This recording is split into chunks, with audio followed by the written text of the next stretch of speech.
Hello વિદ્યાર્થી મિત્રો, the expert એકેડમીની YouTube ચેનલમાં તમારું ફરી એકવાર ખૂબ ખૂબ હાર્દિક સ્વાગત છે. હું છું ખુશ્બુ સાંકલા અને આજે આપણે ભણીશું BA. ઓકે, તો ઇકોમાં 1 થી 20 આપણે MCQ આવતા હોય છે સેક્શન એમાં, અને આપણે આજે રિવિઝન કરીશું સેક્શન બીનું. ઓકે, તો અહીંયા પહેલા પ્રશ્નથી આપણે ચાલુ કરીએ. સંચાલન એટલે શું? તો સંચાલન એટલે ઓછામાં ઓછા સમયે અને ઓછામાં ઓછા ખર્ચે ઉપલબ્ધ સાધન સગવડોને શ્રેષ્ઠ ઉપયોગ કરીને એકમના નિર્ધારિત ધ્યેયને સિદ્ધ કરવાનું કાર્ય. સંચાલન એટલે શું? ઓછામાં ઓછા ખર્ચે ઓછામાં ઓછા સમયે આપણા જોડે જે પણ સગવડો ઉપલબ્ધ છે, જે પણ સાધનો ઉપલબ્ધ છે, તેમનો શ્રેષ્ઠ ઉપયોગ, સારામાં સારો ઉપયોગ જેટલો આપણે કરી શકીએ એટલો ઉપયોગ કરીને એકમના નિર્ધારિત ધ્યેયને સિદ્ધ કરવાનું કાર્ય છે. તેને શું કહે છે? સંચાલન.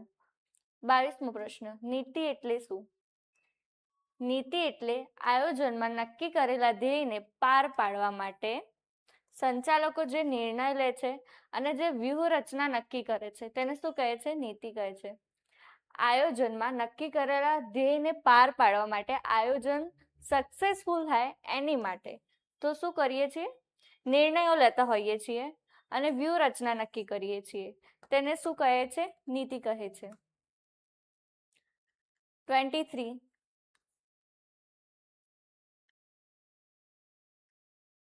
સત્તા સોંપણી કોને કહે છે? સત્તા સોંપણી એટલે કાર્યની બીજાને સોંપણી અને તે કાર્ય કરવા માટેની સત્તા આપવી. તેને શું કહે છે? સત્તા સોંપણી કહે છે. કાર્યની બીજાને સોંપણી કરીએ છીએ આપણે અને સત્તા આપીએ છીએ કે ભાઈ મેં તને કામ આપી દીધું, હવે તારી જવાબદારી, તારે શું કરવું, તું નિર્ણય લે. તો એ શું કહેવાય? અહીંયા સત્તા સોંપણી કરી. ઓકે, સત્તા આપી અને બીજાને કામની સોંપણી કરી. 24, વૈદિક વ્યવસ્થા તંત્ર એટલે શું?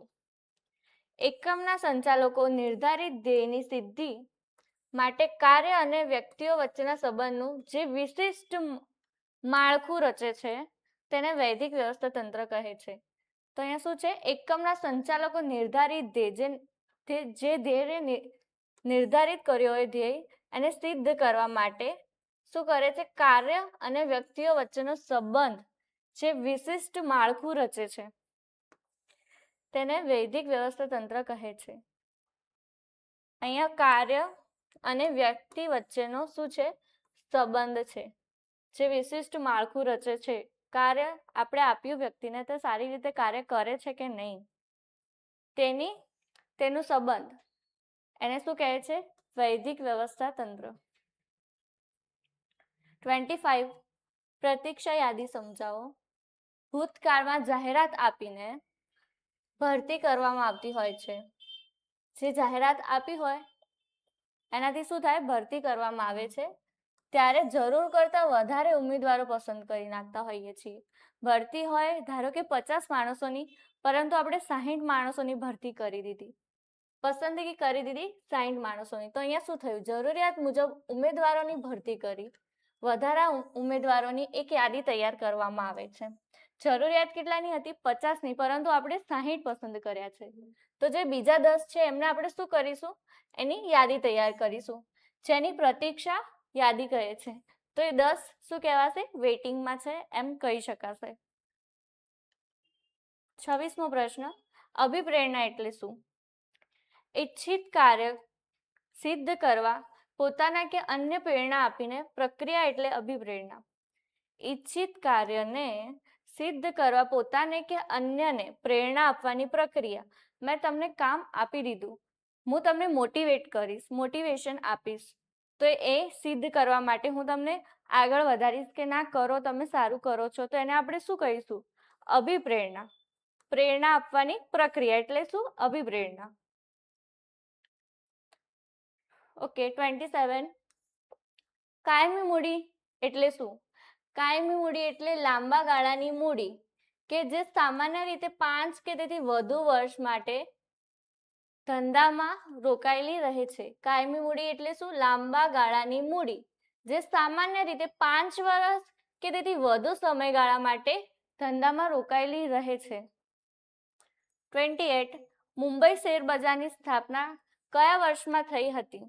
તો મુંબઈ શેર બજારની સ્થાપના 9 જુલાઈ 1875 ના દિવસે થઈ હતી. આ મોસ્ટ આઈએમપી પ્રશ્ન હોઈ શકે છે.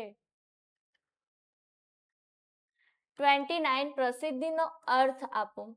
પ્રસિદ્ધિ એ એવો બિન વ્યક્તિગત માહિતી સંચાર છે જે ચૂકવણું કર્યા વગર સમૂહ માધ્યમો દ્વારા કરવામાં આવે છે, જેમાં ધંધાકીય એકમ કે એકમની પેદાશ વિશે જણાવવામાં આવે છે. તો અહીંયા શું છે?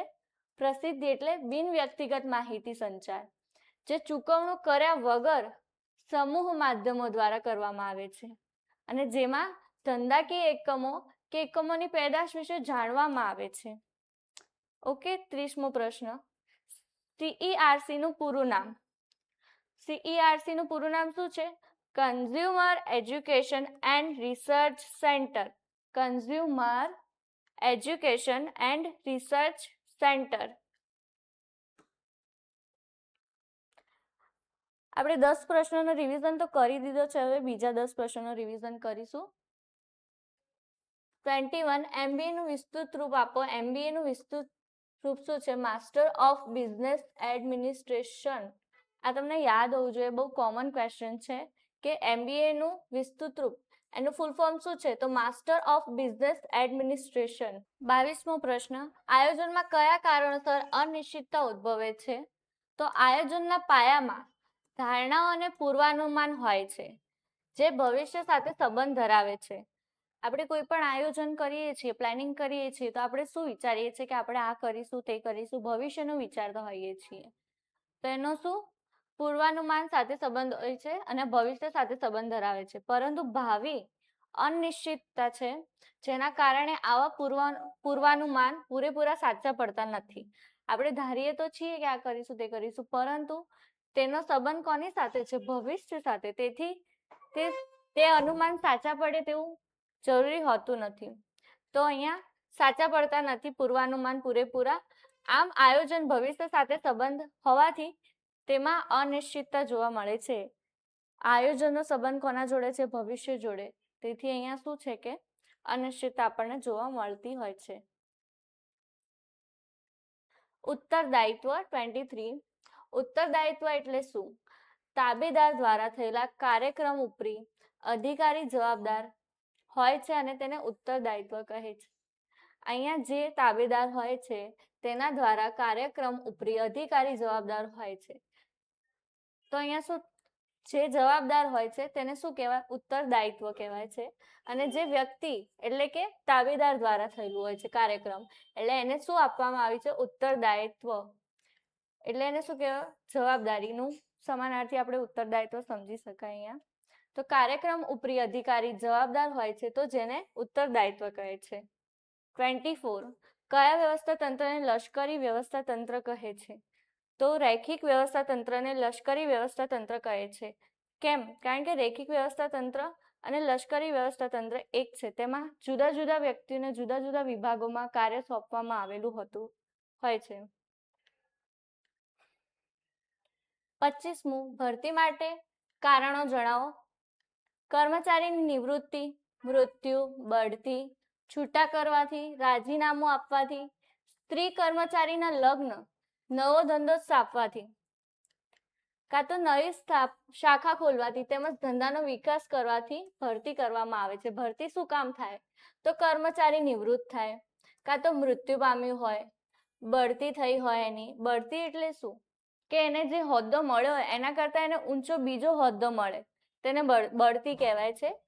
છૂટા કરવાથી, રાજીનામું આપ્યું હોય કોઈ કર્મચારીઓએ, સ્ત્રી કર્મચારીના લગ્ન થયા હોય, નવો ધંધો સ્થાપ્યો હોય, કાં તો નવી શાખા ખોલી હોય, તેમાં બીજા કર્મચારીઓની જરૂર હોય, તો શું કરવામાં આવે છે? ભરતી કરવામાં આવે છે. 26. નિરીક્ષણોનો અર્થ આપો. નિરીક્ષણો એટલે કામદારોની કાર્યની દેખરેખ રાખવી. કામદારો જે કાર્ય કરે છે તેની ઉપર નજર રાખવી. દેખરેખ રાખનાર વ્યક્તિને નિરીક્ષક કહે છે. તમને કામ આપ્યું, હું તમારા ઉપર દેખરેખ રાખું, તો હું શું થઈ? નિરીક્ષક થઈ. 27. કઈ જામીનગીરીઓ બહાર પાડતા પાડવાનો ખર્ચ પ્રમાણમાં ઓછો આવે છે તો ડિબેન્ચર બહાર પાડવાનો ખર્ચ અન્ય જામીનગીરીઓ બહાર પાડવાના ખર્ચ કરતા પ્રમાણમાં ઓછો આવે છે. આપણે બીજી કોઈ બી જામીનગીરીઓ બહાર પાડીએ ને એના કરતા ડિબેન્ચરનો ખર્ચ શું હોય છે? અહીંયા ઓછો હોય છે. NSDL નું પૂરું નામ જણાવો. NSDL નું પૂરું નામ નેશનલ સિક્યોરિટીઝ ડિપોઝિટરી લિમિટેડ છે. યાદ રાખજો, નેશનલ સિક્યોરિટીઝ ડિપોઝિટરી લિમિટેડ છે. 29 બ્રાન્ડિંગ એટલે શું? તો જ્યારે ઉત્પાદક પોતાના માલનો અન્ય ઉત્પાદકોના માલથી અલગ પાડવા માટે પેદાશને સરળતાથી ઓળખી શકે અને માલની અન્ય વ્યક્તિઓ નકલ ન કરી શકે તે માટે જે નામ, સંજ્ઞા, ચિત્ર, નંબર કે આમાંનું બધું જ આપવામાં આવે તેને શું કહેવાય? બ્રાન્ડિંગ કહેવાય. બ્રાન્ડિંગ તો આપણને પોતાને બધાને ખબર જ હશે બ્રાન્ડિંગ એટલે શું. ઉત્પાદકો શું કરે? માલને અન્ય ઉત્પાદકોના માલથી અલગ પાડવા માટે શું કરે છે? સરળતાથી ઓળખી શકાય એની માટે અને કોઈ નકલ ન કરી શકે એની માટે શું કરે છે? નામ આપે છે, સંજ્ઞા આપે છે, કાં તો ચિત્ર અને નંબર કે આમાંનું બધું જ આપવામાં આવે છે તેને શું કહેવાય છે? બ્રાન્ડિંગ. બ્રાન્ડિંગ જેમ કે US પોલોના શર્ટ છે, બ્રાન્ડિંગમાં ઝારા છે, બહુ બધા છે. એવી રીતે એને શું કહેવાય છે? બ્રાન્ડ કહેવાય છે. CCC નું પૂરું નામ. CCC નું પૂરું નામ આ MP પ્રશ્ન છે, યાદ રાખજો. Consumer coordination council.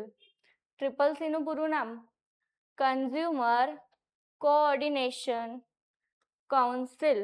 ભૂલ્યા વગર મિત્રો.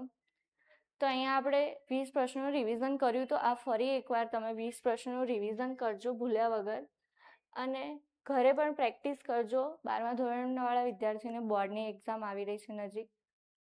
અને કોઈ પણ ડાઉટ હોય તો તમે કમેન્ટમાં જણાવી શકો છો અને વિડીયો કેવો લાગ્યો કમેન્ટ